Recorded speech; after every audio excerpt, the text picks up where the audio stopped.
I'm also the chair of our Forums and Outreach Committee, and we've been working hard to bring you this event.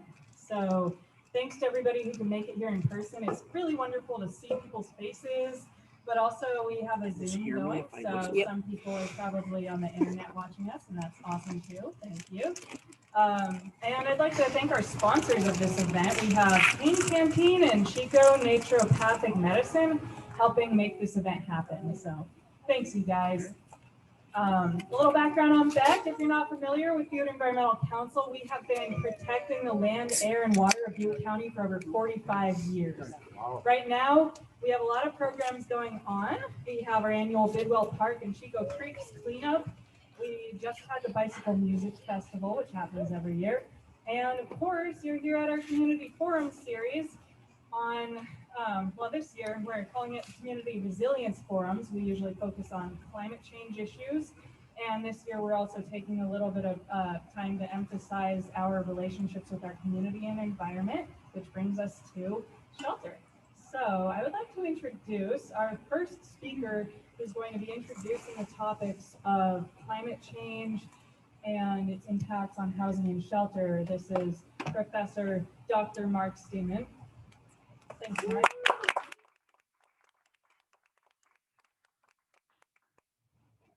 can grab whichever microphone you would like.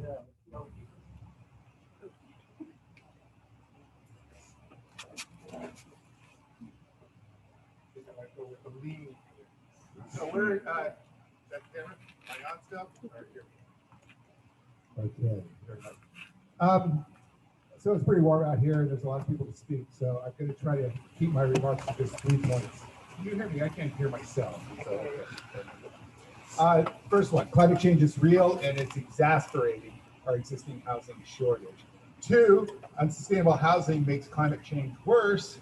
And 3, in addition to building housing that people on the planet can afford, we need to prepare for what's to come. Resilience, in a word. So just starting off, scholars began documenting California's affordability housing crisis in the mid-1970s. So this isn't new. And they identified stringent zoning regulations and NIMBY politics as the leading causes of the nation's housing problem.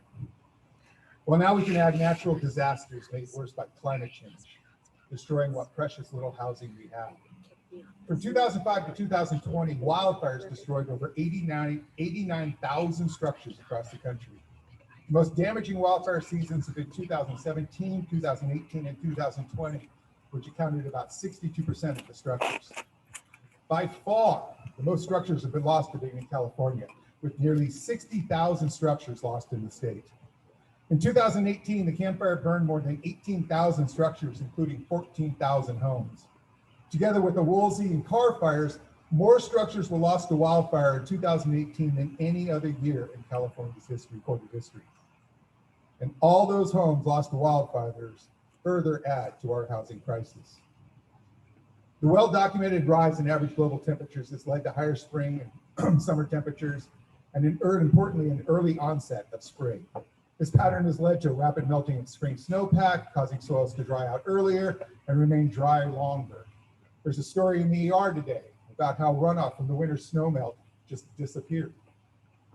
Scientists point out that the air has also dried considerably in the last 35 years due to increased warming. Have you noticed? Do we ever notice the wind when it's not blowing, like right now? It's kind of stagnant up here. Well, researchers believe that the increase in the vapor barrier deficit, also referred to as the thirstiness of the air, has driven nearly all of the increases in summer fires by drying out the forests. By drying out the forest. Currently, the solutions to wildfire that I'm hearing revolve around hardening our homes and thinning the forests. Well, what if those aren't the real problems? What if the problem literally surrounds us? Moreover, if the vapor barrier deficit is the problem, how do we thin the air? The wildfire forecast for Northern California is grim. By mid-century, the annual area burned in the western US, for example, will increase 2 to 6 times what it is today. If you're not bummed enough already, the West Coast is also susceptible to a kind of weather whiplash. Winter's fueled by atmospheric rivers originating in the Pacific, and climate change is making them even more powerful. More heat means more evaporation, and what goes up must eventually come down. A 2018 study projected up to 100% increase in extreme wet to dry precipitation events. Californians conveniently forget the Great Flood of '61. The entire Central Valley was a lake in 1861, 60 miles wide and 300 miles long. Hundreds of towns were destroyed.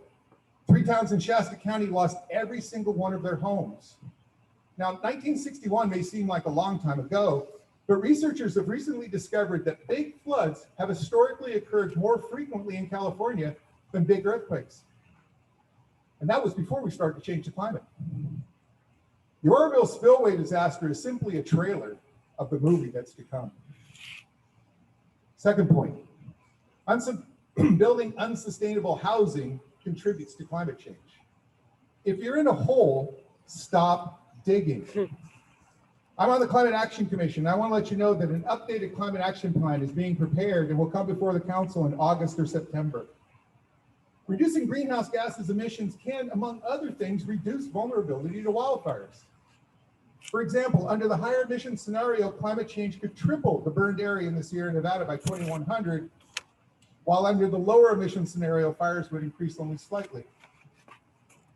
Now, global warming may seem like this disintended morality play playing out over several centuries, but it's not. This is not the 1619 project.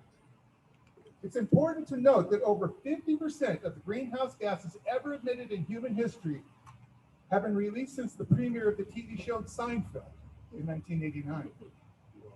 85% of the gases emitted have been released since the end of World War II. This isn't a problem of our ancestors. This is a problem of the current generation in power and their Disneyland vision of a tomorrow-like future. In Chico in Paradise, I keep hearing references to building plans developed last century. In 2000, people would laugh that we're relying on plans from the 1950s, but in 2021, it's okay to use a plan from the 1970s based on the development patterns that are the source of our problems today? Can you say regional sewer plan or Valley's Edge? We must do better. Lastly, we need to prepare for what's to come. We need to prepare for the next town that burns. We need to harden our homes to fire, but we can't harden our hearts to the fire victims. I remember that first night in the Walmart parking lot. It was pure shirt off your back compassion as people showed up with bags of clothing and sleeping gear that had been taken from their own homes. Over time, however, the method and the mood of compassion shifted. Compassion fatigue was the reason given. Compassion fatigue can be ignored if the disasters are expected to be as infrequent as they were in the past. But climate change means they will keep coming fast and furious. So the question becomes, how do we increase our compassion endurance, our ability to maintain empathy and concern for suffering or misfortunes of others in the face of repeated, be they continual climate-fueled disasters? As you know, we lost Berry Creek last year in the Bear Fire. There wasn't a similar outpouring of compassionate support. Now, COVID and the lockdown are partly to blame, but we are still emotionally and compassionately exhausted from the campfire. What's going to happen when Forest Ranch burns? Or Cohasset? As the climate scientists say they will. We need to be ready. We need to build up our compassion stamina, and we don't need to stare at a workout video on a screen. We need to get to the gym. And in this case, the gym would be a community resilience hub, a place for community members to engage in compassionate calisthenics. It would be a place for immediate relief in the face of disaster, but more importantly, it would be a place for preparation and planning for the disasters to come. This fall, my seminar students will be exploring some resilience hubs. Hit me up if that sounds interesting to you. And with that, I'll go ahead and pass it on to the next speaker. Thank you very much.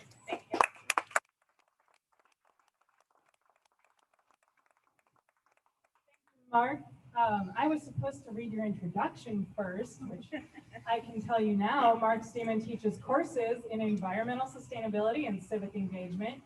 He guided the He guided his students in completing a campus sustainability assessment and greenhouse gas inventory for Chico State, the Butte, also Butte Community College and the city of Chico. And most recently, he and his students helped to prepare a climate vulnerability assessment for the city of Chico and Butte County. And he's also the vice chair of the Chico Climate Action Commission. So there you go. Excellent speech. Thank you so much. Now for our next speaker. Also, Caitlin or other board members, are there any things I should note as far as, I think we brought some water for participants maybe? Just want to make sure you're all comfy on these interesting seats. Yeah, I think we have some water in LaCroix at the booth back there if you're getting overwhelmed by the heat. I just want to note that because it's hot. So our next speaker, let me make sure I got this right, is Ed Mayer from the Butte County Housing Authority. And I'm going to, sorry, I'm stumbling here, but I'm going to read you a quick little summary about Ed. Ed began working in public housing authorities in 1989 at the Housing Authority for the County of Santa Cruz. He was the executive director of Missoula Housing Authority in Missoula, Montana from 1991 to 2001. And he started Montana's very first homeless housing program in 1991. His passion has led him to where he currently serves over 3,000 households in Butte and Glenn County, providing affordable housing opportunities, including for the homeless. He's trained in architecture and planning and has worked in real estate development since 1980. And in the next 2 years, with help from others, Ed plans to bring over 900 units of affordable housing to people in Butte and Glenn County. And he plays the banjo, so that's pretty cool. So welcome, Ed. Thank you. Okay? Yep. You hear? Okay. I am not an expert on all things environmental. I love the environment, and I have lived my life in Alaska, in Montana, Colorado, New Mexico, in rural, urban interfaces. So my heart is with the land, my heart is with the earth, but I'm a developer. So in one sense, I'm absolutely represent the antithesis for what everything you represent. What I'd like to propose is that there's a whole picture here, that in the intersection of human dwelling on this planet, there's a relationship to that planet, and that intersection, we as humans, we dwell and we impact our environment. We're now seeing a situation where our impact on the environment as a whole across the earth is out of balance. We need to reset. And it's out of balance in several ways. The environmental ways are obvious in terms of climate change, but from my perspective, what is really accelerating it as well is another problem, which is our systematic inability to house our own citizens. In our efforts to protect the environment and to protect our lifestyles and our communities, we've created zoning, regulatory, and other kinds of laws that basically have manifested into a system. And this system we've developed for about 30 or 40 years now, a system to where we now can no longer provide housing for all of our citizens. We're underproducing housing. Who loses in that game? It's a game of musical chairs. Those who lose tend to be the least advantaged: our elderly, our youth, victims of domestic violence, veterans, et cetera, persons with mental disability, persons with substance abuse issues. As these persons cannot find housing, they're on the streets, and they obviously living on the streets are causing enormous environmental damage and consequence. If you look at how campers camped at the 1 mile, in the 1 mile area after, during the COVID era, after the disaster here, actually if you go there today, there was very little eventual impact on the environment. Our problem is though, in our area in Butte County, we think we need as many as 6,000 units of affordable housing to stabilize our socioeconomic system. I will give you an example. In Chico here, we have a lot of citizens in Chico paying way too much of their household income for rent and utilities. The normal measure of affordability for housing is about 30%, 35% of a household's income. In Chico, and this is based on our last housing element, in Chico, 39% of Chico renter households pay more than 50% of their income for rent and utilities. This puts enormous stressors on the community: police, fire, social services, etc. These unhoused households in the community desperate for services, desperate for housing. We see the play out and we see how much conflict it creates in our community. So right now, in effect, we have those who want to defend the environment head to head with those who want to house the homeless in the situation in Chico where our community is effectively building out. Chico is defined, as you know, to the east by the mountains and to the west by the by the Green Line, function of the Williamson Act. Chico is a defined area. There's only 3 subdivisions left in Chico, covered by the original general plan that are left to develop. So what we're looking at right now in the next 10 to 15 years is the build out of Chico. And as Chico builds out, we'll start to see it act and look more and more like Santa Cruz County. About 40 years ago in Santa Cruz County, when I worked there, the county said, we're done growing. We're not going to rezone anything. We're not going to upzone anything. We're stopped growing. And as a function of that, Santa Cruz itself didn't stop growing. The community kept seeing more and more community members. They were just compelled to live in garages and attics and dog houses and anywhere else they could live. That's the Chico we're going to see unless we reconceive how we integrate our community through our planning and growth process. So right now, Housing Authority, what are we doing to respond to the Camp Fire disaster? We're involved in the production of about 900 units of housing right now, affordable housing in Glenn and Butte counties, scattered sites, about 20 projects. We're aware of another 1,000 units being built by the private sector, and this is all a function of Camp Fire disaster. So about 1,900 affordable housing units are coming to Butte and Glenn County in the next 2 years. That's fantastic. It's fantastic when compared to our production rate prior to the disaster. Prior to the disaster, this rural area would attract about $20 to $30 million for affordable housing purposes every 5 to 7 years. So we would produce 1 project every 3 to 5 years. We are now, as a function of the disaster, in the mode of producing 1,900 units in Butte and Glenn County. So there's a tremendous influx of affordable housing coming our way, which should sincerely help our lower income echelons in this area. Will it effectively move the needle relative to overall need? We don't know. I suspect it may not move the needle much, but it will provide a lot of welcome relief, because right now, when the Housing Authority gives a voucher out to someone to take their Section 8 voucher and go find a rental house, we have over 300 voucher holders on the streets right now. They cannot find housing. There is no housing stock in our area. So we're in desperate need for housing, not just for lower income people, but all the way up and down the housing continuum. And when people talk about stopping growth in Chico, every community has a background growth rate. Chico's is about 1.5% to 2% per year, historically, year in and year out. It's our birth rate. It's our children. It's our grandchildren. If we say no to our children and our grandchildren, what kind of community do we live in? Right now, the planning decisions we are making and our development attitudes towards construction of new housing and affordable housing has us sacrificing the interests of our elders and our children, etc. So we have a system we need to work on. So how do we get about it? It's through the political process. Our politics, and I'll end on this, our politics is a reflection of our citizenry. We've got a wonderful citizenry. We have a wonderful sensibilities, but we are out of balance when it comes to the fair shake between the environment and human needs. Wonderful. Thank you.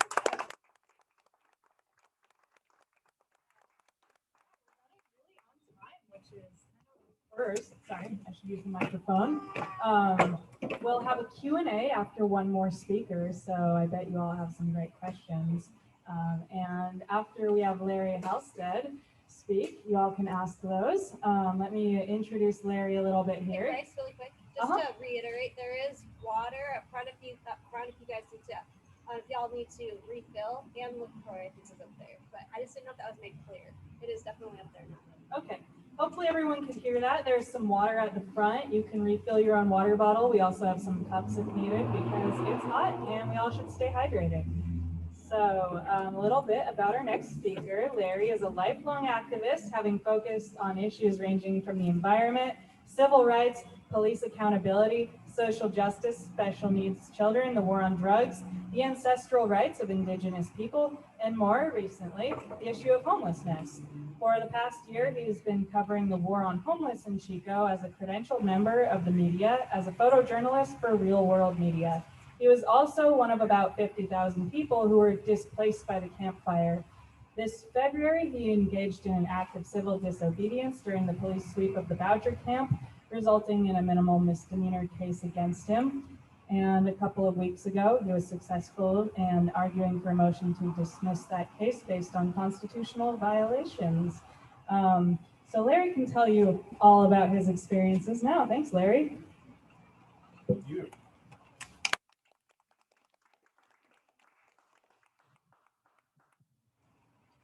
I really do appreciate the ability to speak on this particular topic because I actually come from a background. My father was a scientist fighting environmental issues. In fact, he issued the first report on the harmful effect of global ocean dumping about the time I was born. So it's something I've never gotten away from. And so what topic could be bigger than today than climate change, right?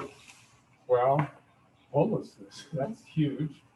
And so, you know, you have that merger and it's the intersection of politics, and they call it intersectional politics. And that's really where I want to go with this, because when we think of intersectional politics, you think of an intersection as like two roads and they cross each other. And it's not that at all. It's more like big giant circles overlapping each other. And all of these issues tie in with every other issue out there. You cannot talk about homeless without talking about police accountability. And we're seeing that right here in this town with these police sweeps and encampments. So I realized that the reason that I was asked to speak was really to tell my story of the past 14 months now. And the importance of my story is really twofold.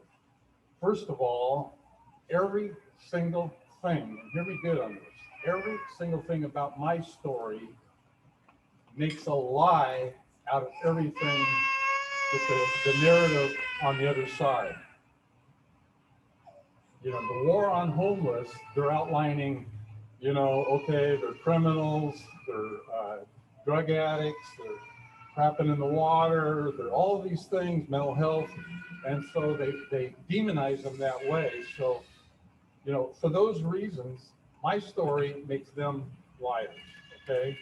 But the other part is that's significant about my story, and the reason I'm actually going to tell it here only in summary form, but for the first time, is that my story intersects with all of these other issues. And so I kind of want to just tell a little bit of an outline that'll give you a little bit of an idea on that. My family, I adopted 5 special needs children. We were living in Magalia. My wife's disabled, so I was the caregiver of all of them. And we evacuated the day after everyone else had burned down. We evacuated. For us, the fire is November 9th, not 8th. And so we immediately fled for clean air and water over in Fort Bragg, and we were homeless there for 3 months. And then we were able to secure a residence in Willits. And over here, we were paying $1,000 in Magalia a month. Over there, we were paying exactly twice that, $2,000 a month.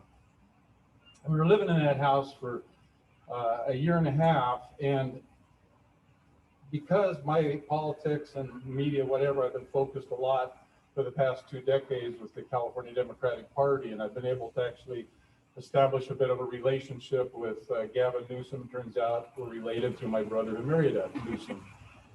And so when the fire happened, I really wanted to just immediately contact him and say, hey, do you have a friend or a family who lost their house in the fire? I want to be that family friend member. And so even though I didn't get to have that conversation with him, I took it upon myself to start generating reports and documents to him and monitoring the fight with PG&E.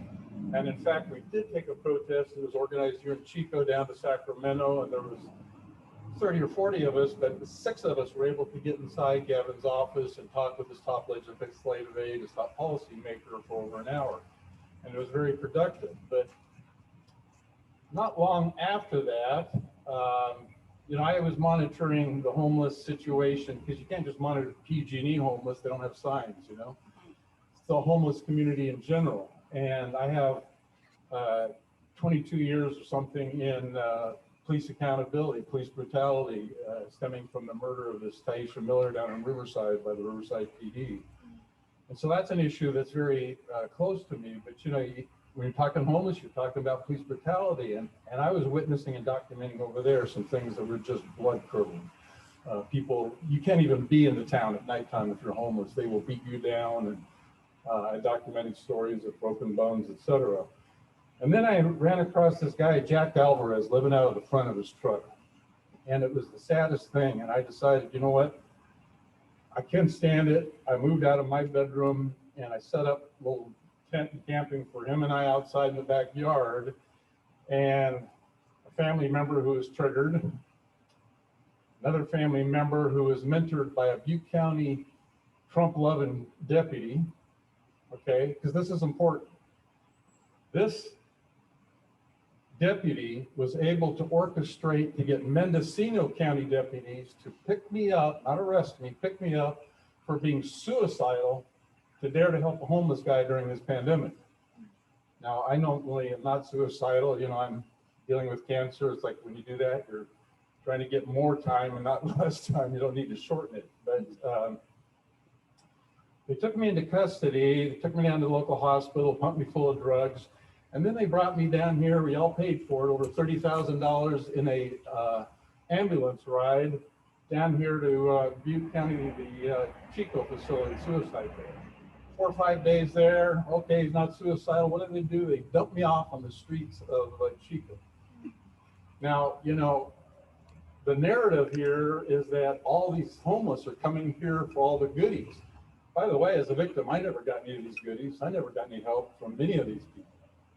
All that charity, all the millions that got poured into it. But so I immediately was going to bust a move up there to Verizon, get my phone replaced. You know, we got insurance and blah, blah, blah. Well, the whole mall was closed. And all of a sudden, I thought I'd be out within a few days. Connect. I was a big Bernie crowd here in this town. I was part of the anti-fracking effort. I knew a lot of activists here. So it's like, yeah, connect with some of them. I have family, people that I know. How do you get in touch with them? You don't have their phone number in your head. I didn't have a phone. Public library closed. Couldn't go and use the internet. 3 or 4 times I went to the police and asked them to help me. I asked them to help me get these reports to the governor's office and to the attorney general's. And they told me, you got to go through normal channels. And so what began then, back on late April of last year, was I spent about a week here at the plaza before I eventually started migrating up to the park there. And, you know, I didn't even have a warm jacket. I was walking all night, and whole story about breaking into the Peace and Justice Center. It's a fun one we won't need to get into right now. But, you know, eventually you figure out, hey, the only way to make money is recycle, right? So I started recycling, got enough for $20 cents, and then eventually a stove, and a pot, and a pan, and et cetera. And so it's been this long progression. And over the course of that, it took me from April till the end of September before I had a chance meeting with my son who lives here. And by meeting him, I could use his address to get a free phone. Once I had a free phone, I could do some internet searches, find my friend who bought me my glasses. I can't read without them. 6 months without glasses, 6 months without a phone, 6 months without internet. Try it sometime, it'll change your life. So what happened though, is by the time I got the phone and could start taking pictures, I had been working with our park ranger, Ben Parker is his name, wonderful guy. He's a model park ranger. There's only 2, Dylan and him. And the city decided to militarize the park rangers like they do here at the campus. So what that meant was that they told the 2 park rangers, for all the parks, 2 park rangers, they had to be sworn officers. Dylan jumped on it, and now he's PD, where's the badge? He's part of the target team. Ben says, no, I don't want to do that. I don't want to have that.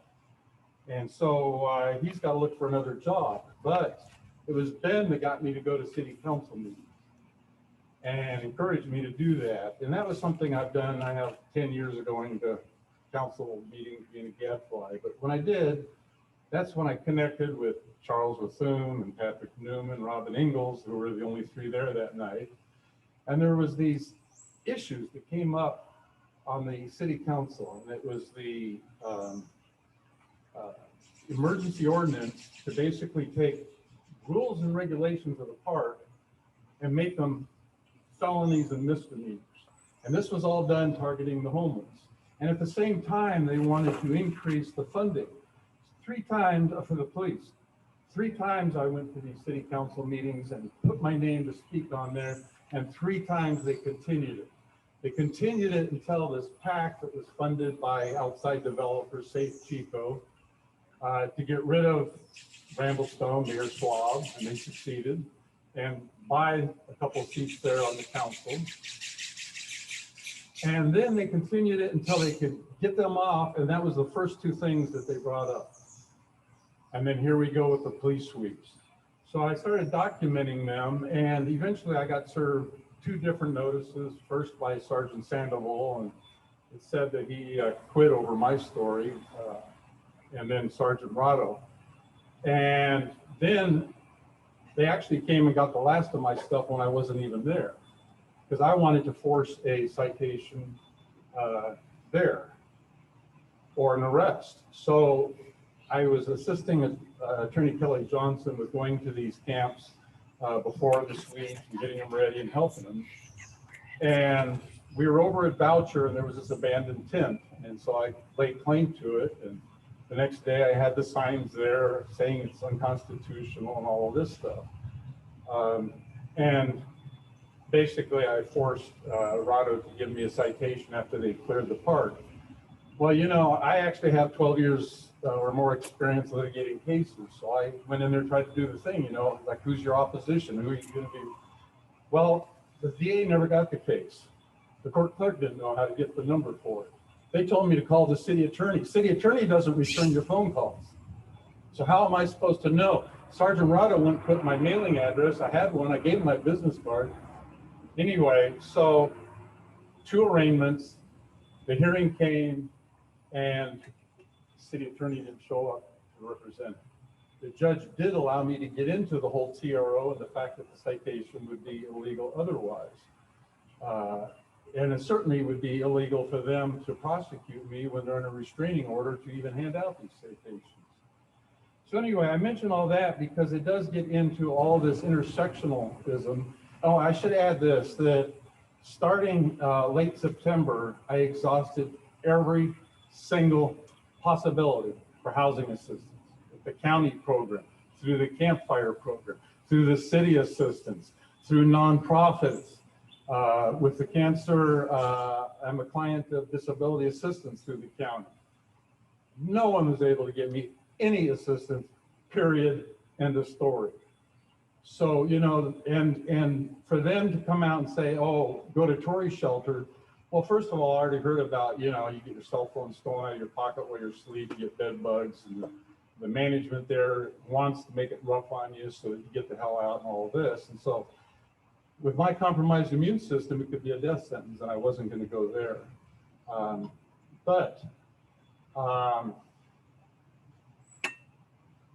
There is this intersection, and I want to get back to that. You know, let me know if I'm running out of time here. Just flag me down. Okay. I just want to say that, you know, a lot of you are here because you're really, really concerned about climate change. And other people, you know, they're really, I mean, the amount of people on the advocacy for homeless is phenomenal. But there is police accountability issue, and there is the corruption within the government issue. And there are a lot of other environmental issues that do not have this. And so I want to get back to that intersectional thing and say, hey, it's really all under this one big umbrella. And if you go back for really hundreds of years, we actually have a name for it. We call it the people's struggle. You know, it's the exploitation of the worker. It's the oppression of the LGBT community. It's the, you know, well, it's every cause that we fight for. It's the immigrants. It's the in-house, et cetera. And so what I want to say is that as late as we are on dealing with climate change, we have to not only embrace that intersection of all of these things, but we have to want to fight as hard for each and every one of them. We're at the midnight hour here, and it's a question, can we save the planet? And so the fact that you guys are taking an interest on this, maybe this is your trigger, but realize that everybody is needed to fight a much bigger fight, and it involves all aspects of our society. So thank you for hearing me out on it, and I appreciate what you're doing.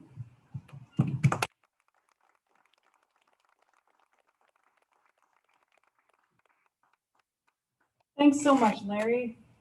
So it's about time for a Q&A session of about 15 minutes with the first 3 speakers. And then just so you know, we'll have a little break where you can get some water, chat with your neighbor, and then we'll have 3 more awesome speakers. So for the Q&A, yeah, Becky, you want to help with the other mic? Basically, if you want to raise your hand, we'll have a Beck board member. Most of us are in blue shirts or blue dress. And we'll come up, we'll get your question and repeat it through the mic so everyone can hear it. So start thinking if you have those burning questions. I also want to say for the people who are online, we do have 11 people right now on our Zoom that you guys can, you all can type in the chat or raise your hand through there. I am monitoring that. Thanks, Caitlin.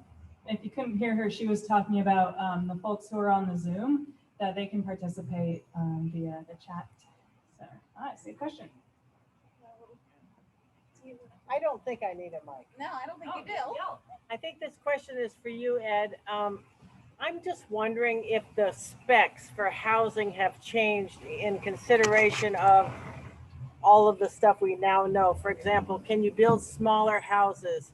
Can you build sustainable houses, houses that use the energy, kind of a circular thing where the waste, you know, you collect the water, all of the new things we're learning about environmentally sustained houses. Is this getting into the regulations for the specs for the low-income housing? Okay, if I can repeat the question. My understanding of the question is has to do with housing types, what we actually build for housing, whether we're really changing the way we approach building housing. Are we building smaller houses? Are we building specialized houses, et cetera, et cetera? Particularly environmentally sustainable. Of course, and all of this with regard to environmental sensitivity. Yes. So, for example, how do we get more people to live here in Chico in the same space? It implies living at higher densities. How do we do that? One thing that has changed in this last year is we've added accessory dwelling units as an option to single family zoning. So if you own a single family house and it's configured correctly, you can put an extra dwelling unit on your property. That helps increase densities without really changing the fabric of the community a whole lot. We have not done a whole lot of work on how to really tackle density in other communities and other parts of America. And I think of Minnesota and the state of Oregon as examples. They've really confronted their affordable housing and production issues. In Minneapolis now, anyone who used to have a single family home on a single family lot is now entitled to build up to a 4-plex. That changed the landscape of their community immediately in terms of housing production. Here in this local area, we've done, the housing authority and some other housing authorities in the state have done some experimentation with what we call small home design. We've heard in Chico here about these tiny houses. They don't meet building code. They don't meet zoning regulations. So over the long term, they're problematic in terms of our regulatory environment. They're kind of out of the box. They're a temporary solution. Nothing wrong with them. Just we don't allow sheds in our world in America. You know, the rest of the world, we allow shanties, we allow cardboard shacks, we allow informal housing. In America, we don't. So tiny houses really fit into the informal housing genre. I have no objection to allowing them in our world, but we don't right now. But housing authorities have done some experimentation with what we call small home development. As you know, in the 1990s and the 2000s and the 2010s, we saw a lot of new development in our world around the United States. It was trophy homes, these gigantic, what we call McMansions, without a lot of regard for environmental sensitivity. Well, the housing authorities have sort of flipped that on its head and said, what we really need now is a whole lot of housing stock for people of modest means, for regular old people. We need small house development. And so we've begun to experiment with that model, but we're not really seeing the landscape shift in our community here relative to our overall attitude or approach to land use. We have what we call Euclidean zoning, which means we put single family here and multifamily there and industrial there. That kind of zoning actually in the planning world is considered kind of an anachronism. It's much more healthy communities involve mixed uses. And all kinds of mixed uses, where you might have small houses next to mansions, next to local groceries, next to services. In other words, and in mixed use neighborhoods, the transportation requirements are far less, of course.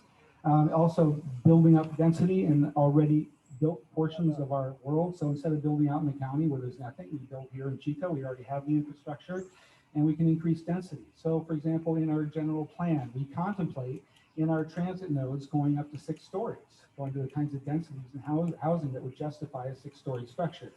But here we are living in Chico and we've got 1 and 2 story attitudes. That has to change. We're growing up and we need to grow up with it. Okay.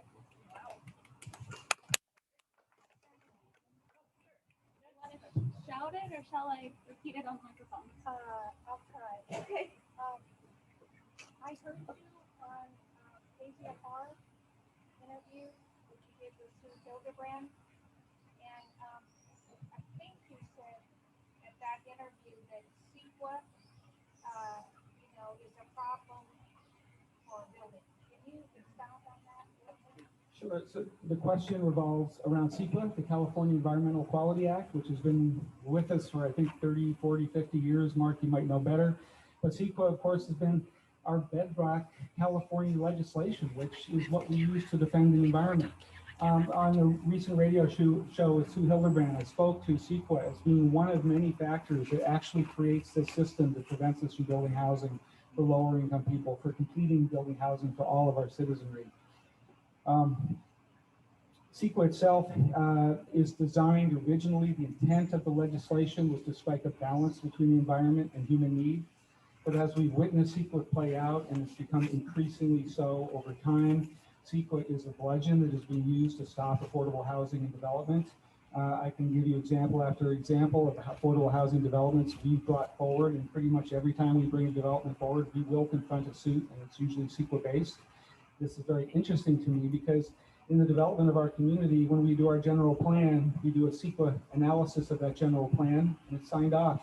But then when we pick that general plan, we pick a subdivision inside that development plan, we do another CEQA analysis of that subdivision and sign it off. And then inside that subdivision, if you have a commercial development like an affordable housing project, we have to get a CEQA clearance too. So basically CEQA is being used in the development process to give a shot to different stakeholders to take shots at development projects. And usually that process involves a series of negotiations. If you want to get to the next step, you have to give us this. To get to the next step, you have to give us this. So CEQA very often has played out to be as part of a larger set of regulatory actions as an obstacle. Some of the other pieces that fall in place, Prop 13, which exclusively benefits those who own single-family houses. And Prop 13 benefits goes to those who own single-family houses. Guess who pays for it? Those who don't own houses. Guess who that is? The homeless, the elderly, the disabled, our youth, et cetera, et cetera. So Prop 13 has really distorted the state's landscape relative to tax revenues, has very much affected communities' abilities to build the infrastructure that they need in their community. This is why there's so much development impact fees are placed upon developers in order for communities to make up the money that they lost through the Prop 13 process. So you have Prop 13, Williamson Act, you have CEQA, you have Article 34, which has to do with housing authorities are not allowed to build housing, affordable housing, unless the citizenry votes for it. We can't increase our tax base unless 2/3 of our citizens vote for it. The California Constitution is a populist constitution. Basically means that the citizenry, the populace, the California citizens, regardless of their relative wisdom, can enact law and overturn law. So we often witness the medical marijuana laws that we pass in the state. We very often enact laws that are incomplete or ineffective.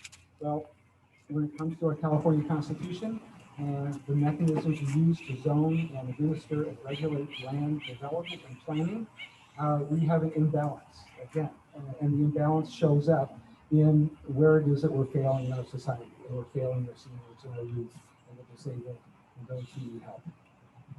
Well, I believe we have a chat question from Zoom. We have 2 questions, and actually the first is for you. So, Oh, Ed. We could switch off. So Ed, there's a question from the chat that asks if if the housing authority has been involved with housing for the homeless, and if so, and if not, why not? Or if so, how and why not? Why not? If not, why not? There we go. Okay, the Housing Authority has been very involved with the homeless. We do this through a series of programs and participations. So for example, I think the most major way the Housing Authority participates in the homeless world is we participate on the Butte County-wide Homeless Continuum of Care. I serve as the vice chair of the Continuum of Care Council. And in this way, through the Continuum of Care Council, we come in touch with all the themes and subject matter of the homeless in the community. The Housing Authority also administers HUD homeless programs. We administer 5 increments of HUD homeless programs funding, all 5 in partnership with behavioral health. We also serve a veterans homeless program called the HUD Bosch program. We serve about 125 homeless veterans. So, and we're constantly looking for ways to advance the interest of homeless housing. Now, in our world, the Housing Authority world, we do not see any difference really between someone who's homeless and someone who's almost homeless. We see a socioeconomic continuum extending from lower income households at 80% of AMI all the way through homeless households. And those lower income echelons of our community are all struggling with economic opportunity, with education, with familial stability, and with housing costs. And in our county, it's a really serious problem. Like I say, in Chico, 40% of Chico renter households are paying more than 50% of their income for rent and utilities. They are stressed out, let me tell you. So our housing availability is a function of housing cost is a function of housing availability. We'll get them all. And housing cost is a function of availability. We don't have that availability, so we got problems. But so from the Housing Authority's perspective, we see a continuum of need from homelessness all the way up through our lower income echelons. All of those households in our community are stressed. And then just a quick little follow-up, and I apologize. I don't exactly know what this person means, but maybe it'll make sense to you. How can the current proposal possibly be allowed health-wise? That's the campground I mentioned. Yeah. Okay. I presume they're talking about the airport proposal. How can it be allowed health-wise? I did see a cease and desist order that came in from the homeless union today from Sacramento, and I think the Bay Area, Northern California Homeless Union sent the city a cease and desist letter. How dare you use this site out at the airport? And they were using mainly, I think, health-related reasons that, putting someone on a 10x10 piece of tarmac is really not conducive to their health and well-being. That was their perspective and their opinion. I'm not going to weigh in on the Housing Authority. Let me put it this way. The Housing Authority, we work in Butte County and Glenn County. We work with all the jurisdictions in those counties. It is not our position to comment on the policies of our local jurisdictions. We can like them or not. It's our job to work with the landscape that we're given.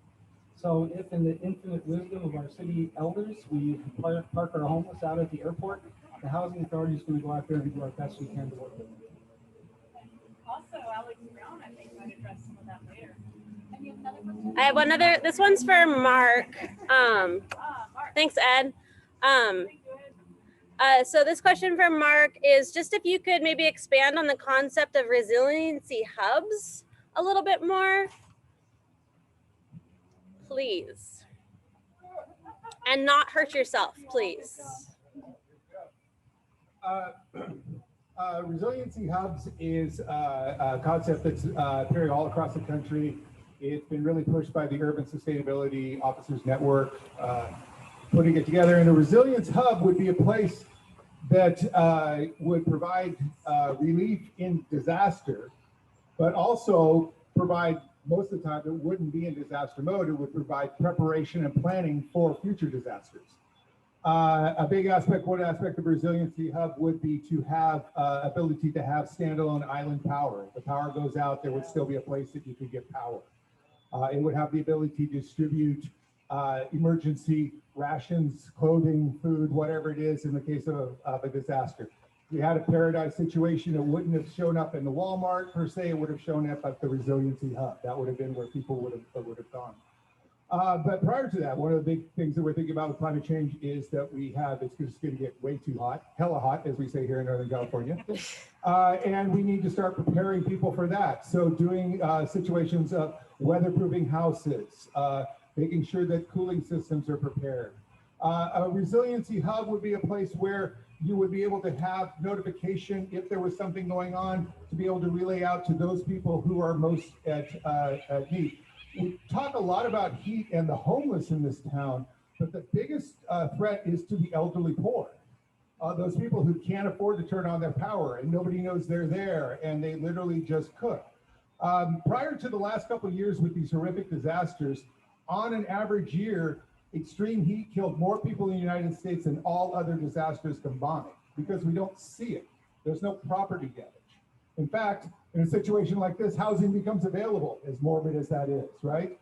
And so we don't see that, but that's the greatest stress. And so having something in that sense, it's going to be neighborhood based in this way, with the idea that in a disaster, your neighbor is your first line of defense, right? And having relationships with your neighbor. And resiliency hubs, and most of the ones that work, are government funded, but not government run. One of the biggest hassles with these community areas is that it's been a really hard time to keep the relief funds and the, why am I losing that specific word that we're doing so well here in town? Mutual aid. Huh? Mutual aid. Mutual aid, thank you. That was exactly what I heard. But we have to pay for our own mutual aid. Why is that not tax supported? And so that would be something that a resiliency hub would do.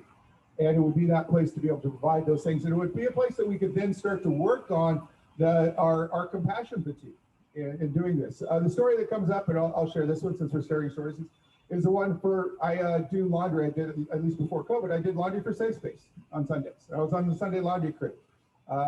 And if you've been in Sunday laundry crew, it's tough. It's hard moving all that wet laundry from the washer to the dryer to the folding to the washer to the dryer folding, and it goes on for like 6 hours. And eventually you get kind of burnt out on that and doing all of that. And whenever that would happen, I would stop getting in the laundry line. I'd go over to where they were assembling the bags. And what we would do in that little area is you put one bag, one sheet, one blanket, one pillow, one bag, and that was for someone. And doing that, even if I didn't know who the person was, gave me a lot more energy and more compassion and more endurance to go back into that laundry line and keep doing those types of things. A resiliency hub would be a place where we could start to do go bags for low-income folks, right? There's a lot of folks who need a go bag, and they're going to need them all throughout the foothills everywhere. And we start doing that. Now I'm doing something for somebody I don't even know for a disaster. I'm not even sure. It really is that giving back to the universe. And so I think that's in some sense the way it gives that inner strength and resiliency to all those things. So that's kind of the concept of resilience hubs, and that's, I'll just leave it at that. And if you're interested in that kind of stuff, hit me up. My class is going to try to figure out how to make Chico State a resilience hub. So we'll go from there. This is weird. I got class questions. So FEMA runs these community or neighborhood emergency response teams. Could the resiliency hub ever be in partnership with that? I mean, the whole idea of a resiliency hub is really to be community driven, community organized. And so, yeah, it's gathering up those community assets.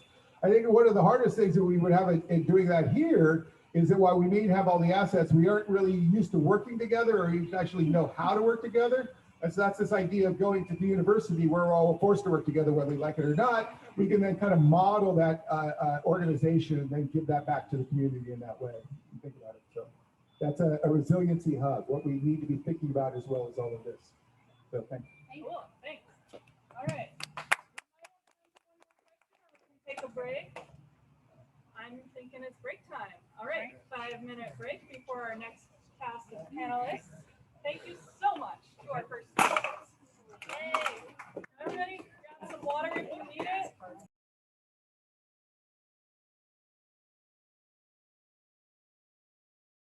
Cast of speakers includes Lauren Kennedy, Hillary Crosby, and Alex Brown. First, Lauren Kennedy is going to speak to us. She is a licensed realtor who specializes in community properties. She also has experience working as a caregiver and volunteering at shelters. She is awesome, and North Valley Housing Trust is a nonprofit organization that assists with alleviating the lack of affordable housing. So Lauren, come on up and tell us what you got. How are we gonna solve everything?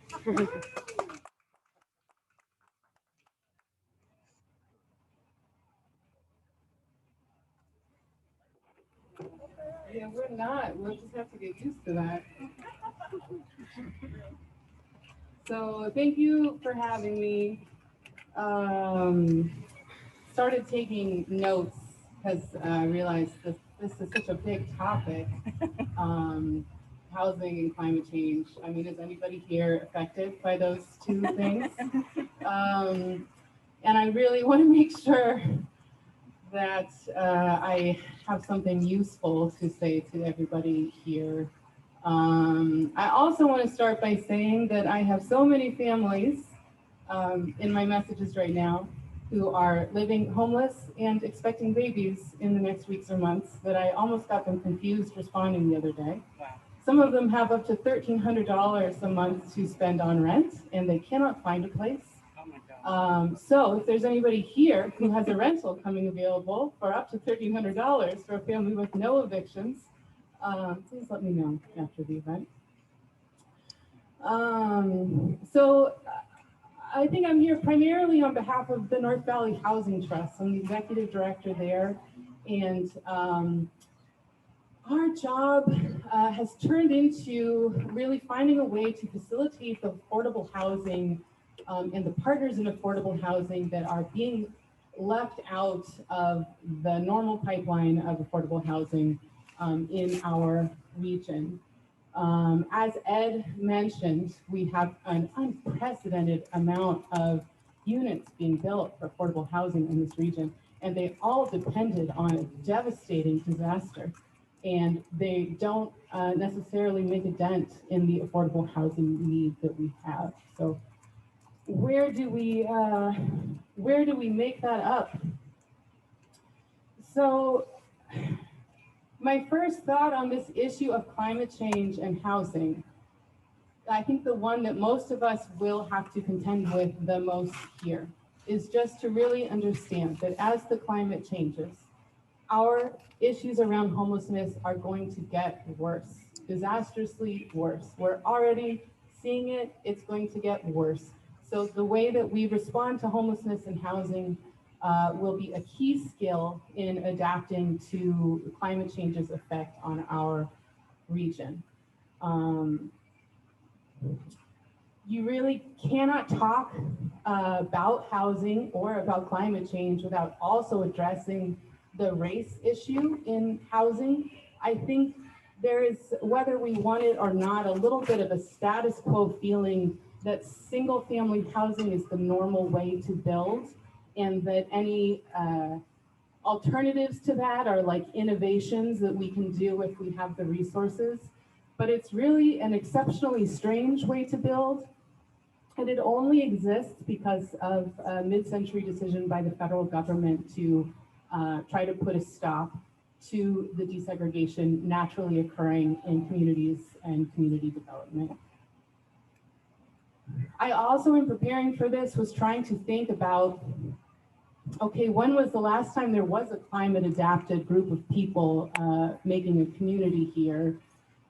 And it was, in some ways, that's a hopeful answer because it was only about 200 years ago. And I think we have a tremendous amount to learn from the Mechoopda who found a way to live and adapt to this climate around us. And that story is a pretty awful one.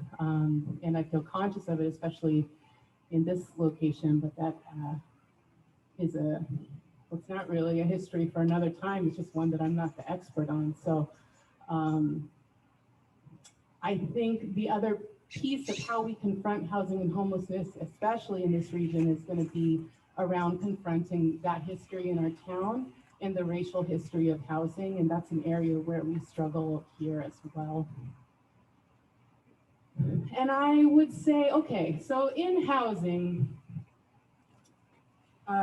if I had a couple more hours, I would love to list off all of the statistics I have that are really depressing and all of the reasons why we will continue to fail to provide adequate safety and housing for our community, and why this will continue to escalate public health emergencies at every scale, particularly for those who are already marginalized, the poorest, the blackest, the brownest, the most disabled, seniors. That's a pretty fun workshop. I'll say here are the places I think we can actually look to for solutions and things that work, right? So the first one would be can we look back to our own history in this region and the experts on this region for what a climate adapted community in Butte County looks like? That would be the first place to start. The second place is we actually were on pretty good track, like many smaller towns, just post-war. A lot of gains in technology and social technology were gained in the war effort, and Chico, like many small towns, was developing innovative programs. We had something like 4,000 SROs in our downtown at one point, which is the single room occupancy model, which is that's a tiny house. We were building tiny houses so that people who just needed a small place that was affordable could have a place to stay.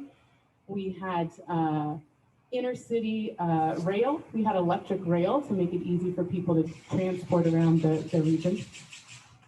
And this was, again, disrupted by the federal government's decision to only insure mortgages for white housing and to really shift to that single family zoning model to spread houses out, and the partnership with car companies to reduce our reliance on public transportation.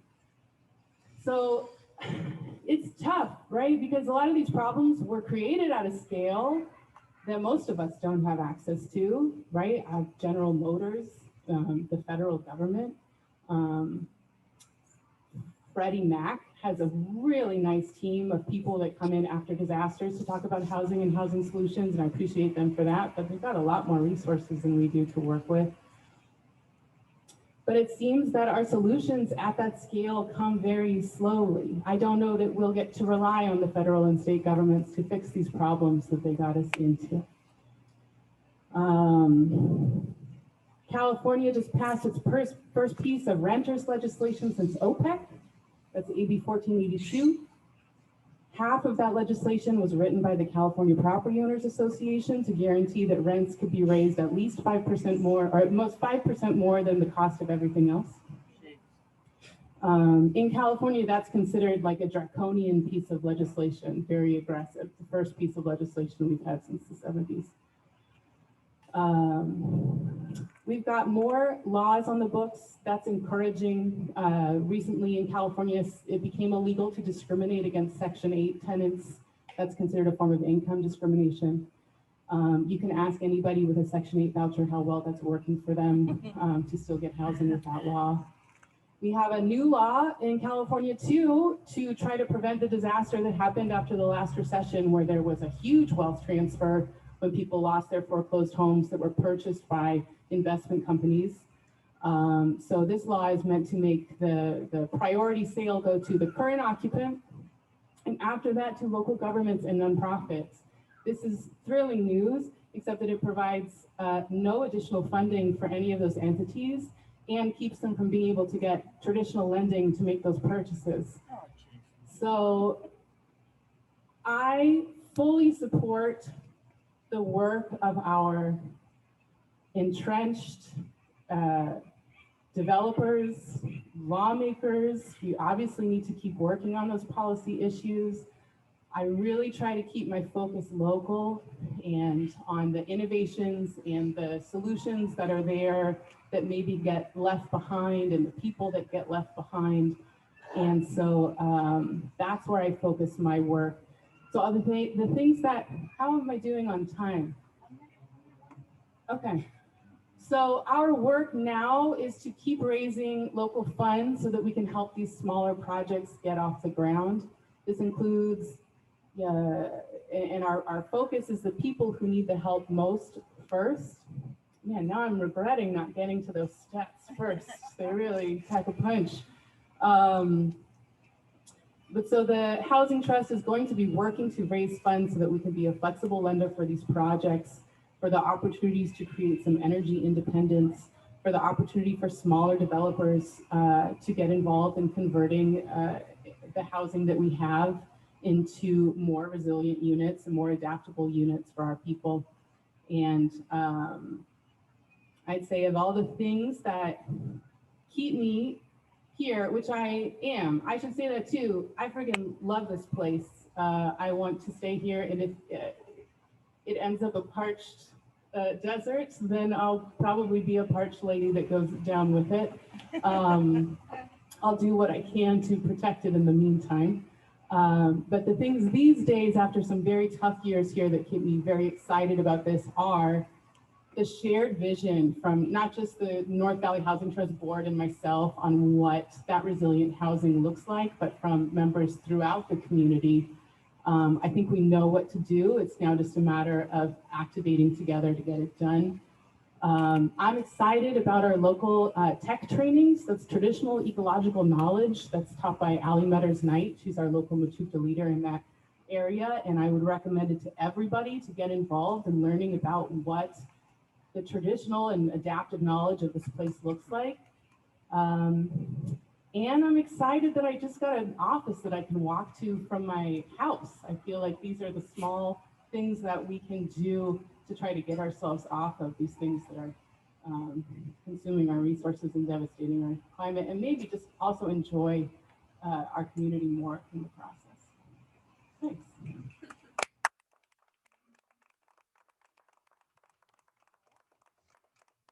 I'll share one more quote. This is from an awesome dude doing work on promise zones in Sacramento. Maybe I'm the only one who had my life changed by it, but somebody asked him about making sure that the voiceless were heard. And he said, these people aren't voiceless, they're muted. And I thought, please, let's put the focus there when it comes to serving, whether they're our own communities or not, marginalized communities, to put the focus on who is doing the muting. The people already have plenty to say.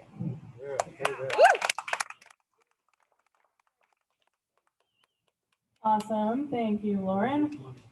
So, yeah, as I've mentioned, we'll have a Q&A towards the end for these three speakers. Our next awesome speaker is Hillary Crosby.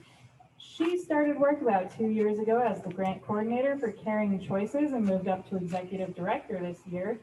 Caring Choices is an organization that aims to assist in improving the overall health and welfare of residents who live in Northern California. And before that, she worked in the for-profit medical field. So thanks, Hillary.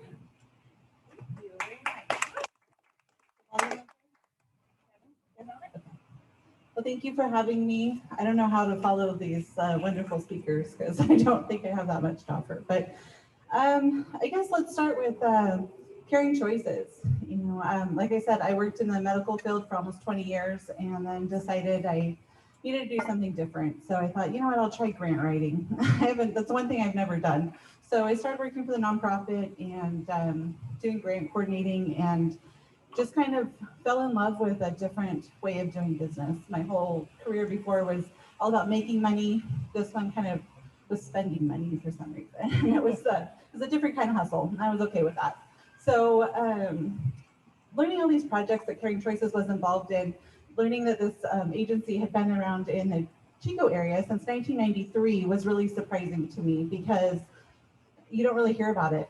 And one of those reasons is because much of their work and their foundation programs were involved with HIV work. So in 93, you didn't advertise that you were receiving services from an agency that was providing work for HIV and AIDS. And so a lot of the work went under the radar. A lot of the work that we do is also federally and state funded. So we don't play in the Chico sandbox too often because our funding is coming from other places. So through the years, different programs, have come on board. Our mission is really to find those gaps in services in the community and work on those. So there's different projects throughout the year that we've done. But HIV work kind of remained our core work up until a few years ago.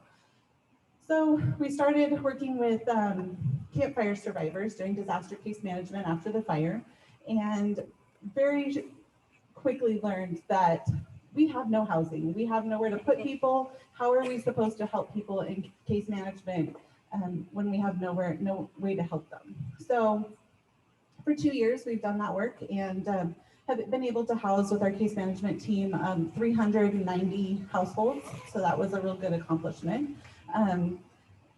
That's phasing out. So what's our next project? So we started working on homeless solutions about 10 months ago. And I got approached by Leslie at Chat, and a couple other organizations in town, and we started a working group of what do we do about this issue and how do we help? And we wrote several proposals to the city and at the request of the city, and they didn't go anywhere.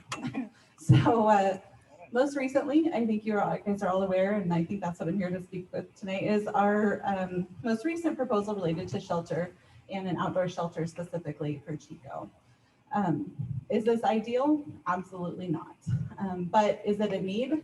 It is. We have a gap in our community. We have a gap in services. We need an option that is low barrier, that really comes from that perspective of meeting people where they are and then just helping people. That's kind of been our whole method at Caring Choices, is whole person approach. So we're not just worried about housing. If you don't have sustainable income, or you don't have, you have compromising medical conditions, how do we handle all of those things to make you whole? Because that's what's important, that's what's sustainable, and that's what matters at the end of the day. So that's where our perspective comes in, and that's what we're bringing to the table when it comes to this proposal for an outdoor shelter. It's not just about providing a parking lot and maybe some shade. It is about, how do we help people get back on their feet? How do we help people heal? That's our focus. So I know that we'll have a Q&A. I'm sure people have questions and I'll be happy to answer them. But one of our biggest parts of this proposal is giving people. So case management, qualified case managers that understand that housing is difficult. It's very complicated, and when you don't have transportation, when you're low income, that all of those things are barriers to finding permanent and sustainable housing. So I can give people, and that's pretty much what I'm hoping to bring to the community. Our agency is very multifaceted. We have in-house therapy program. We have a low barrier food pantry that we operate 5 days a week. We see a lot of our unsheltered population come through, and if you need to come every day, that's fine, come every day. We understand, you can't carry everything with you. You don't have a place to store things. So how do we help? Well, we help by being low barrier. That is such a core philosophy of how do we help people? Well, let's eliminate barriers. So I hope that we can make a difference. I hope that the community, sees that there are people out there.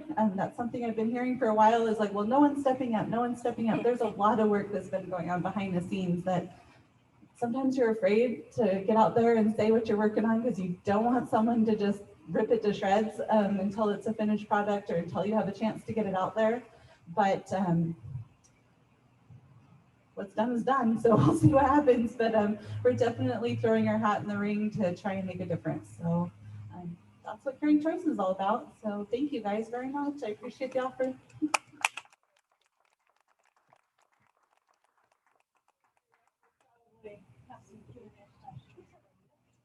Thanks, Hillary. So we have one more speaker before the Q&A for all of your burning questions. Let me pull up her speaker bio. We have Alex Brown. You probably know her as a city council member for the city of Chico. So Alex has been interested in areas of climate and shelter solutions for a while, but as of recently, she has been serving on the city council, partnered to create the Chico Green New Deal, and is just overall a supporter of shelter solutions in a political climate that doesn't always favor them, and she can elaborate upon that. Welcome, Alex.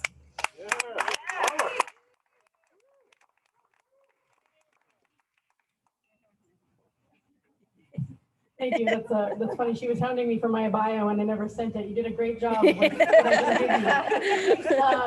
was just reading something, scrolling through Instagram, and it was like a meme that showed up from a social worker that I follow, that we have 3 core human needs: safety, mattering, and belonging. And it is my belief that policy should align with meeting those 3 core needs for our overall community. And that's a huge reason why I got into policymaking. And I would be remiss if I didn't mention the kind of political climate that we're in right here and right now. Because very recently, one of my fellow imperfect policymaking colleagues, Scott Huber, resigned from the Chico City Council, which currently is was a 5-2 conservative majority. because of harassment from the community based on many of the policy decisions that he has made. And I just want to make a note of a couple of those. He was adamantly fought for portable restrooms to be placed throughout the city of Chico so that people experiencing homelessness had a place to use the restroom, a basic human need.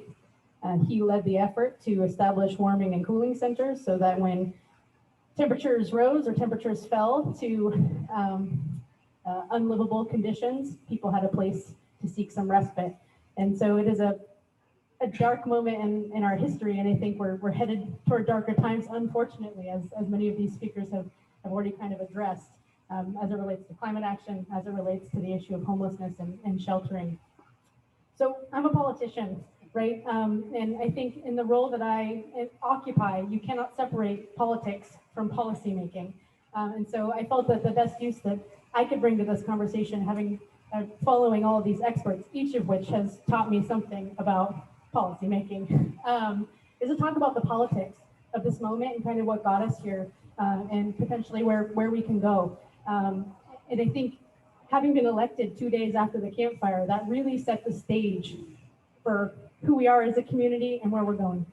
And a couple of our speakers have addressed that already, but for me, I came into this work and come into this work as a social worker, educated as a social worker and a social justice advocate, always cared about the environment, but didn't really understand the extent of the problems in front of us when I was elected, and certainly hadn't gained a deep understanding of how policy can address those problems, right? So I have a background in education and housing, homelessness solutions, deeply committed to the work of service providers and the evidence-based solutions before us.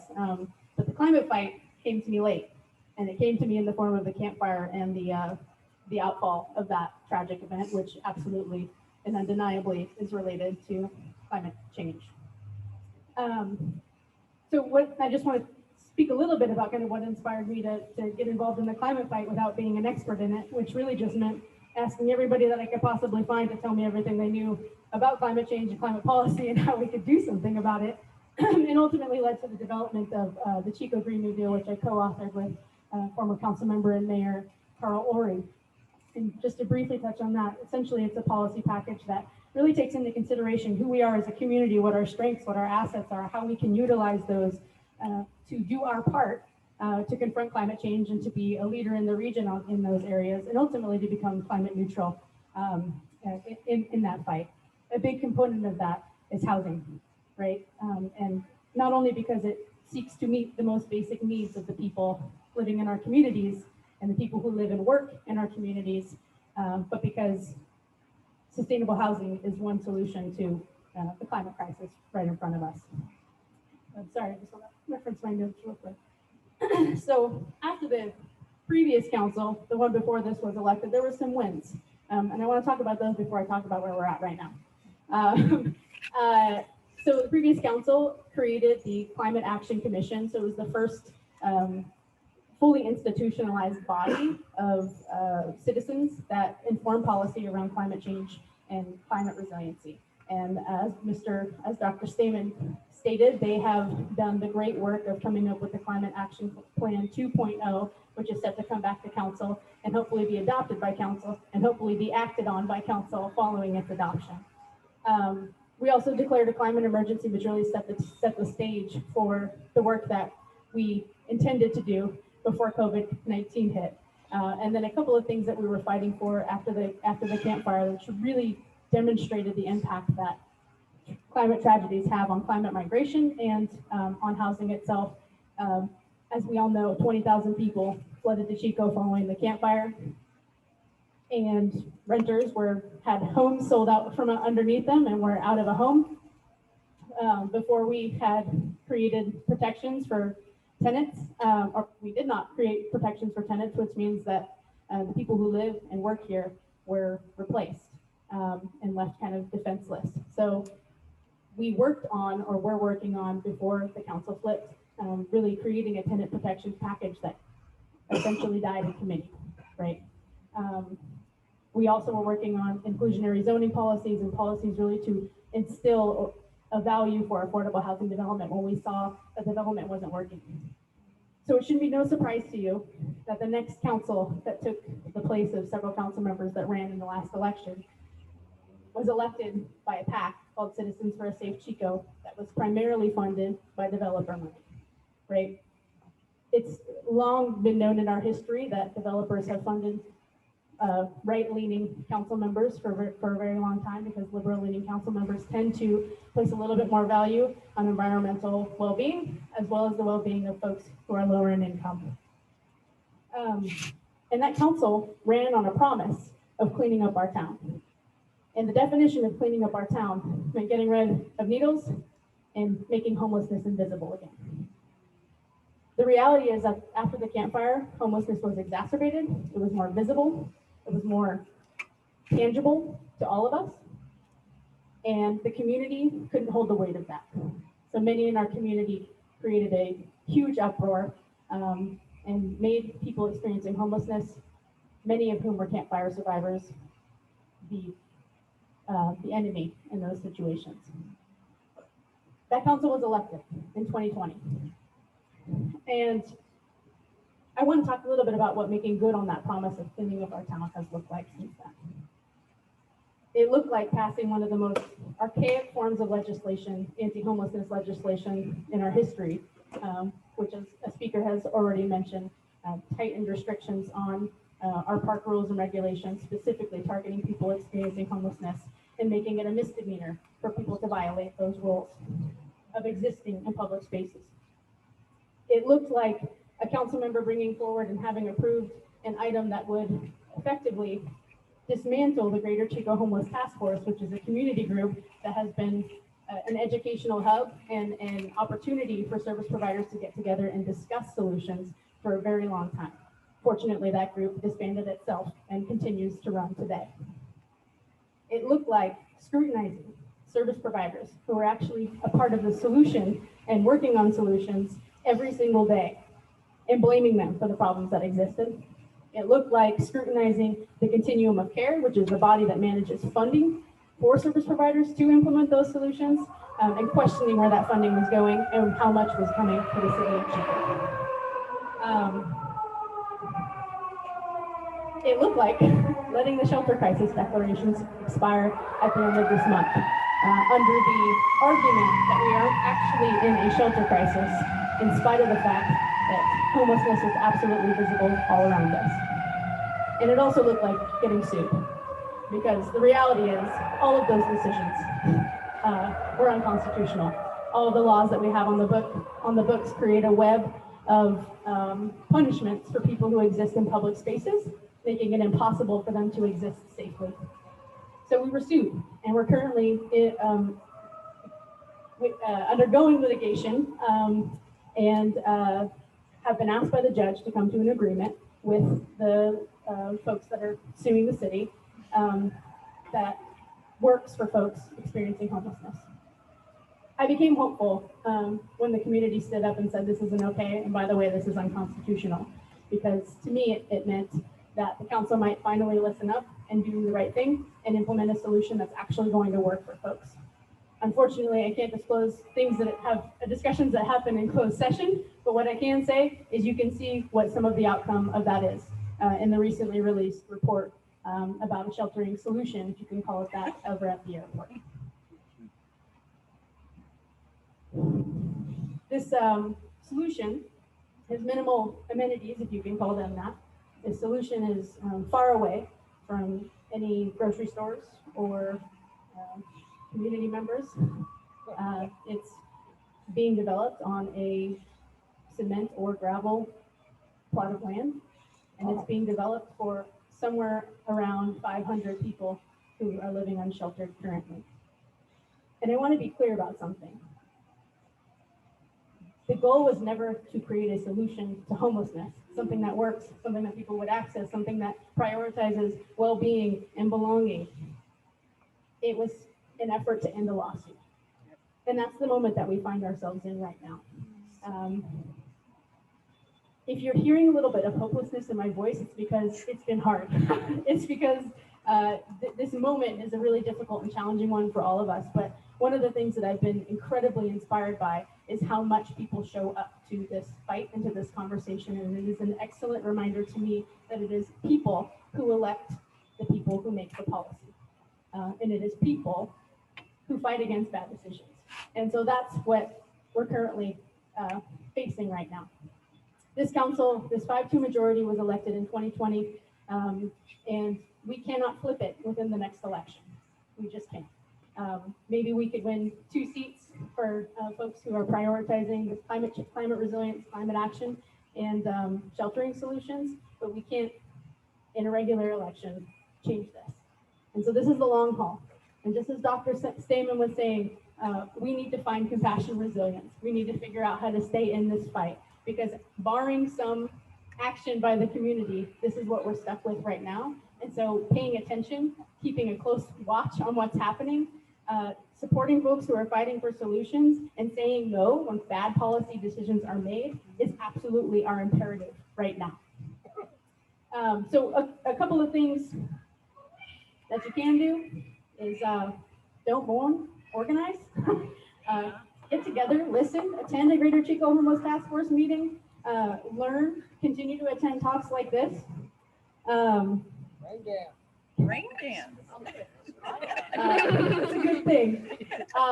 Keep the pressure on, and absolutely vote in the next election, because having one note on your city council, having no folks that are challenging the status quo, that are challenging the policies that are being made that will affect us for a long time, and paying close attention to the policies that are made around development, the policies that are made around our Climate Action Commission, and the policies that are currently being made and the decisions that are currently being made around housing and homelessness.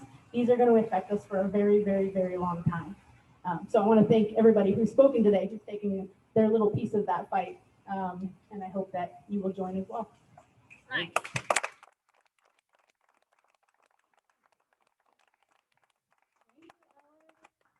So we're going to open up the next round of questions and answers for about 15 minutes. Those were such awesome speakers. I also want to note first, not every view expressed by our panelists is also the view of Butte Environmental Council. We are opening this conversation to you all, just so you know. So thanks for joining us, and let's get those questions going. All right, I see Ed in the back has one. You want to shout it and I can repeat it? I have a question for Alex Brown. Alex, so what we see across the landscape, Chico is not unusual. Chico's like a lot of other smaller rural communities in California. We have a cultural attitude problem, not just with us here in Chico, but the entire state of California, because we're looking at all this wrong. How do you see possibly changing our culture? I genuinely think we're in the process of that right now. Here's the deal. I hate what's happening right now. I hate what happened in the last election, but I think we can use that to our advantage, because I think what we're seeing is that making good on the promise of cleaning up our town is hurting real people. And we're seeing the legitimate everyday harms that come to real people right in front of our faces.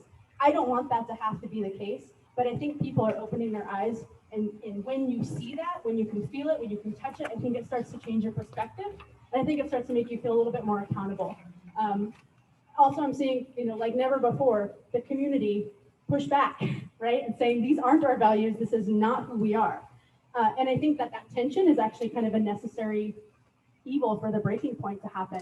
I think the reality is that people make a lot of promises when they're running for office. I'm gonna fix this, I'm gonna do this, I'm gonna change this. We don't know what that looks like until we're in it, and we're in it right now. And so I think that's a huge part of it. And I think the next part of it is for more and more people to step up and step into leadership roles and know that I jumped into this role, an expert in what I'm an expert in, but an expert in barely anything, right? You come in with a desire to affect change and to do something, and you just have to be willing to learn from the people around you in order to do this job. Otherwise, if you don't step up and you don't do that, the wrong people are going to be in these leadership positions. So I think it's also really making those roles accessible to the people who are interested in affecting change and doing things differently, because it's hard to do. Thank you. Make sure y'all repeat the questions into the mic. Let's go. Actually, behind you, had a question? Yeah, I wanted to ask Alex something while she was up there. it's likely that you're going to be a pretty lonely voice now on the council, and I'm just curious. She has all of us. That's right. How you feel about that, and where you're going to draw strength from, and what's going. So the speaker just asked a very beautiful question. Stated that it seems like I'm going to be a little bit lonely up there. So how am I dealing with that up there on the council? How am I dealing with that, and where am I drawing strength? This is where I'm drawing strength. That's Right. That's right. Right. So I understand that my vote, the motions that I make, may not matter, but I know that through you, my voice absolutely does matter. Matters. That's right. And I think that the harder that things become, the more challenges that we're presented with, the more I understand my role simply to be to call that out and to amplify the voices and the work of the people in this community. It's not to break the system, right? I can't do it alone. I can't do it like this. That's up to the people. But I draw my inspiration. I draw my peace, knowing that there are hundreds, there are thousands of people who are fighting in this community to make it better and to make it humane.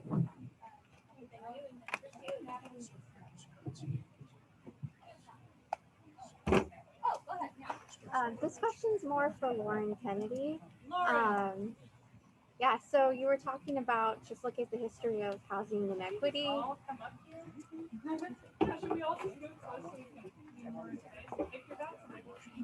I meant At least the speakers. The question askers, can you speak into the mic? A lot of smart development will be like shortening commutes.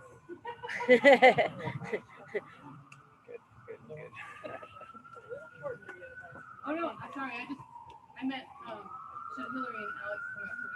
Well, we also want the people who are on Zoom to hear. Good idea. So for Lauren, we were talking about the history of housing inequity. Considering that as we consider the confronting the need for development, I guess from your own background, how would we really start engaging developers, balancing the need for building and really the need for affordability with also climate concerns and confronting the debate about sheltering people with environmental concerns wrapped into it?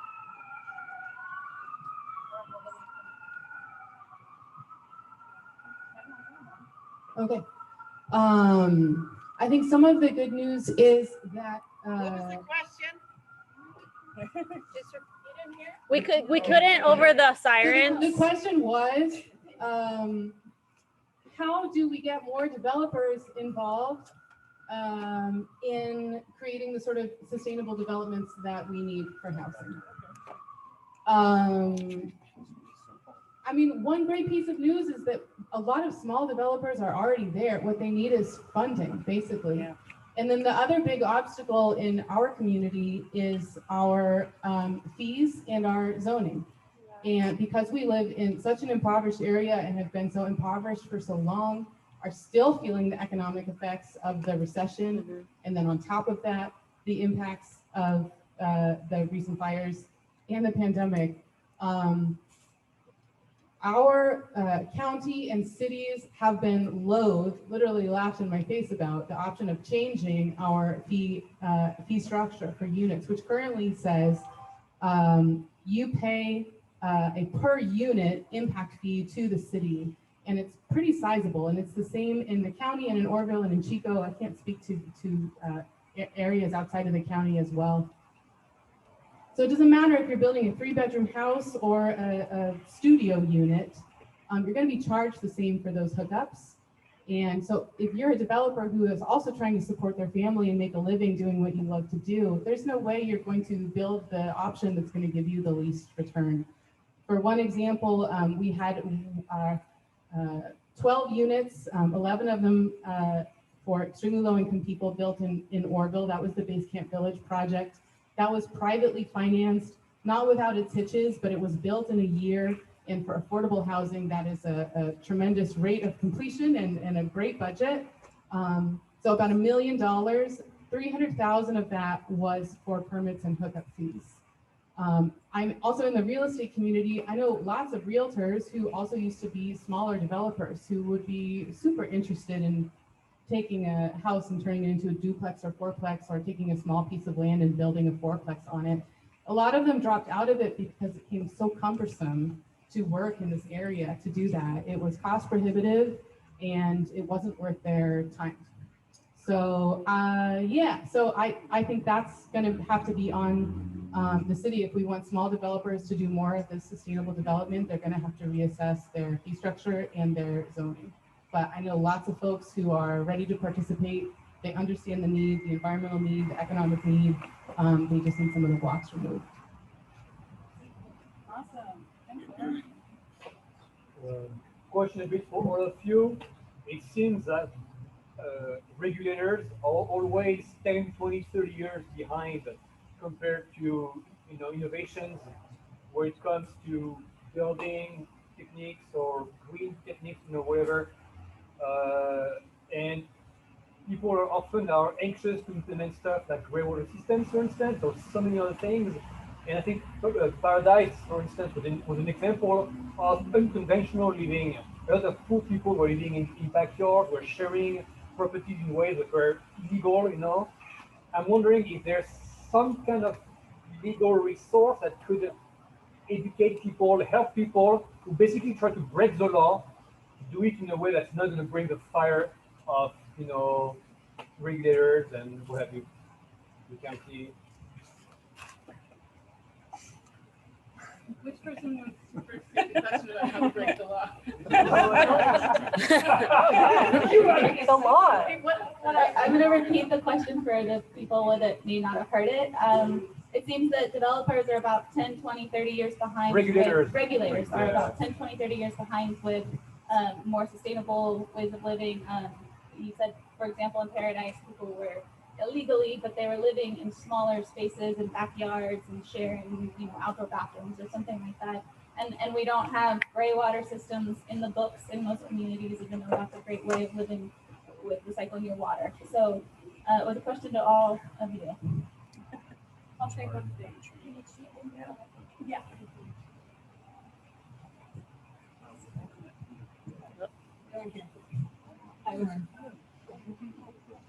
So I'm not an expert in many of the things that you mentioned, but what I can say is that outside of state and federal laws, your local policymakers are the policymakers, and they are also the policy changers.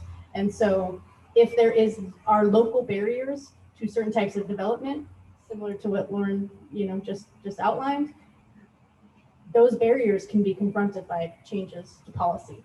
And so I think it really is imperative that community members step up and talk about the policies they want to see implemented. Here's the other thing. There is so much going on in other communities. We barely have to innovate. There are so many cool projects, so many cool policies that people implement, so many examples of things working well. We as policymakers have actually a pretty easy job of saying, wow, that looks really cool. Let's try that here. What would it take to try that here? What would it cost to try that here? And having those conversations. So it's just a matter of opening the floor and having a little courage to take that step.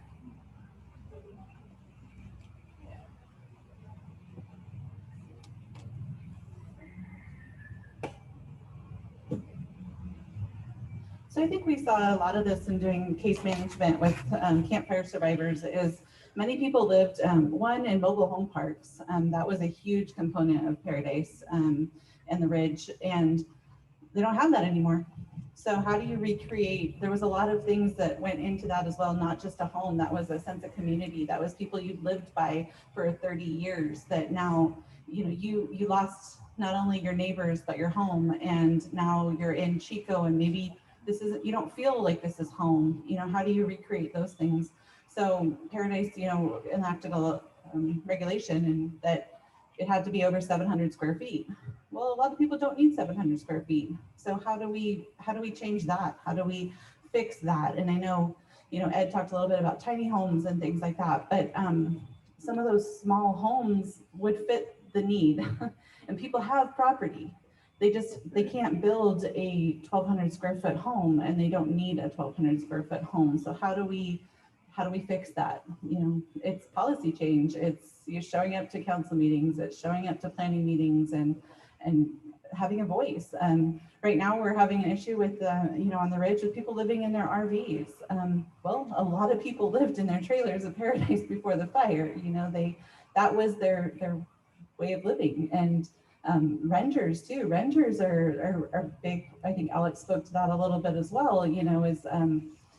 Renters they don't get the benefits of some of these home loans that are coming out, being able to buy property up there. If you weren't a homeowner up there, then the same opportunities are not available to you. So how do you address that? They're just not available. And then I think as far as I just want to speak to a little bit to the health component of social determinants of health, and speaking about how things are 20, 30 years behind. Now we realize how much people's current ability to function, ability to maintain is driven by childhood development, and how ACEs and things like that, how that impacts you as an adult and able to adapt and have change, and how you deal with problems and function. And we're seeing insurance companies now are realizing oh wait, maybe if we put some money towards providing people case managers, it's going to keep them out of the ER. It's going to keep them out, with chronic disease processes that are able to be, supported and give people support they need. Well, we're just now kind of coming into that, when that should have been 10 years ago, that should have been 20 years ago.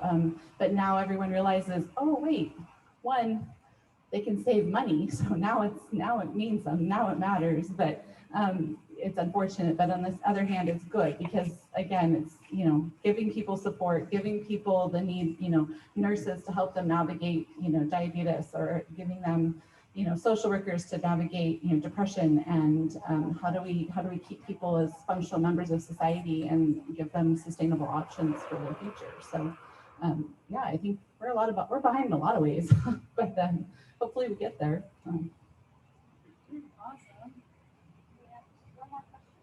One more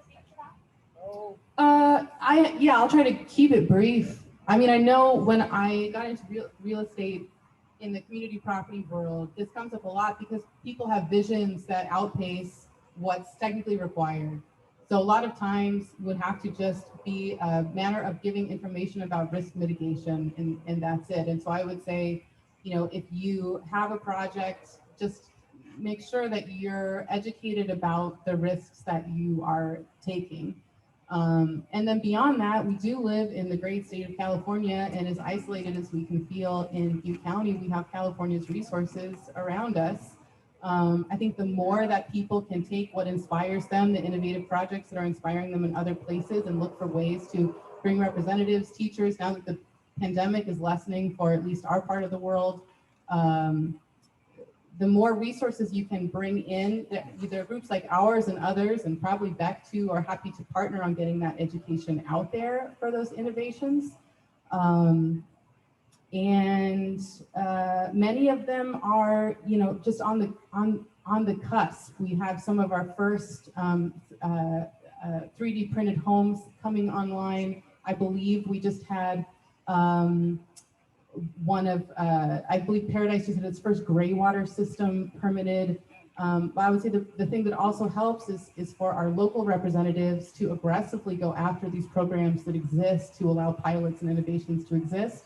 I understand that our local representatives have really won their base by being anti-California, by being the voice that's not like Californians, but and I don't begrudge them that. California is uniquely awful in its bureaucracy and its ability to make people rich off of laws meant to help the poor. But their constituents are missing out on a lot of life-saving and life-improving programs and funds. So I would just encourage and for you to encourage our local reps as much as possible to get out there, bring California's resources to us. Thanks. We're about out of time, but okay. So thank you so much. It's going to need to be about 8 o'clock, which is our closing time. So we're going to have to announce our next events, and thank you all. Yeah, there was just somebody up there that really wanted to raise his hand. So we spent the last 5 minutes on one person's question. I'm trying to get to all of our speakers tonight. You are all so awesome. And I wish we could talk for a lot longer. And maybe we can at a future Beck Forum. So once again, I want to thank our sponsors who helped to make this event happen. Chico Naturopathic Medicine and Clean Canteen. Thank you guys so much. And the foundation. Caitlin is saying something. And the Strong Foundation. Oh, and the Strong Foundation, who gave us a grant that we applied for that helped make this event happen. I forgot to write that and down. speaking of events, Caitlin, if you would do a better job than me, you could come down here and talk about the next events. All right. By the way, we also, Butte Environmental Council has a little survey that you can fill out on your way out once we take down the sound equipment. So Kevin can get the band practice here. Hi, I wasn't planning on speaking tonight, actually. I wanted to be behind the screen, but I'm Caitlin Dalby. I am the general manager for Butte Environmental Council. How did you guys do this all night? I don't like hearing my voice so much, for as much as I talk. Beck has a lot of programs going on right now. We are really driven by our grassroots efforts with membership, donations, local business sponsors, and we're really appreciative of the community that just gets behind the work that we do. Our education programs, which we're expanding out. We're going to be starting a community air protection education program for not just K-12, getting in the classrooms, but also for the community. We'll have another forum about air quality protection in February. As well as expanding our urban forest program, hopefully to be planting 75 trees on school campuses here in Chico and in our parks. In addition to the current program that we're doing with the urban forest in Chico, which is planting over 700 trees in the city of Chico. We're hoping to expand that out. If Butte County is listening in, Beck would love to expand that out to other communities. As far as events are going, we have a composting workshop next month in our garden. We will have our, oh gosh, I think it's the 44th annual Creeks and Parks cleanup. I was not ready for this, you guys. It will be 2 days again this year. Last year, we cleaned up over 20 tons of waste from our parks and creeks, and we intend to do that again. However, we do have those materials on hand at all times for any community members who want to do their own smaller cleanups. Just call us up and we can, hook you up with some of those supplies, bags, grabbers, advice, sharps containers, all the things. We would love to support anybody's grassroots efforts to clean up the community. What else do we have going on? Please help me. Our next forum is the Wildfire Forum. It will be at the end of August. So again, this is a community resilience and climate change forum series. We have 4 forums this year focusing on that topic. We started with transportation in April. Today's forum focused on shelter and climate change. These are all solutions-based forums where we're trying to come up with the answers and what the next steps are. What can we do to be ready and to build a resilient community? So the Wildfire Forum will be focusing on that. I would say the date, but I know I'll say it wrong. It's a Thursday. I think it's the 20, what's the date today? 24th? Yeah. Okay, so it's the 26th. Those are the ones I was getting mixed up. Yeah. And in November, we will have a food systems forum as well. So food systems, climate change, and community resilience forum. So please stay tuned to those. We would love to see more and more faces gather as we come out of the pandemic and get the excitement back behind, just getting out there and helping folks who need help in the community and also helping the environment thrive here in Butte County. So thank you everybody for showing up. I'm glad that you all made it, and those of you online as well. I am going to give the mic back to Bryce now. Yay! That was above and beyond anything I would say. Thank you, Caitlin. And thank you all once again for coming out here or tuning in on the internet. It's so wonderful to be having these conversations, and I want to move towards solutions ASAP. So thanks for being a part of that, you all. And you can all kind of hang out, help us clean up, chat with each other, but we're going to take down this sound equipment real soon. So thanks. Yay! Thank you.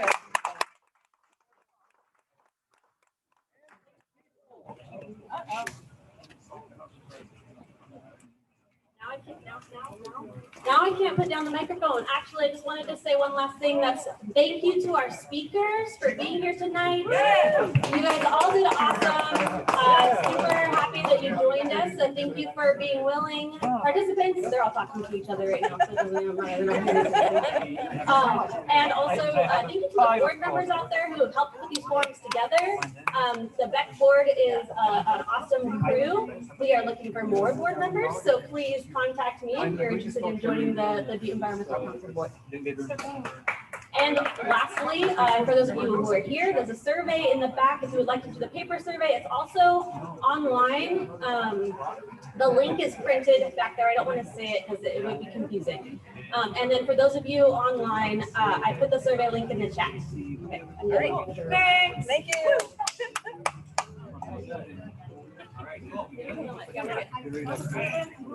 Thank you to Kevin for letting us use the sound. Yeah, Kevin, I'm going to do a social media blast for you.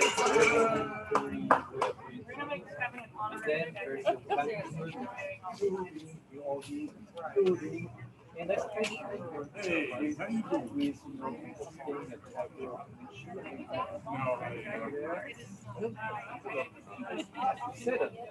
it's not, it's not like a set of stripes of different colors, it's a spectrum.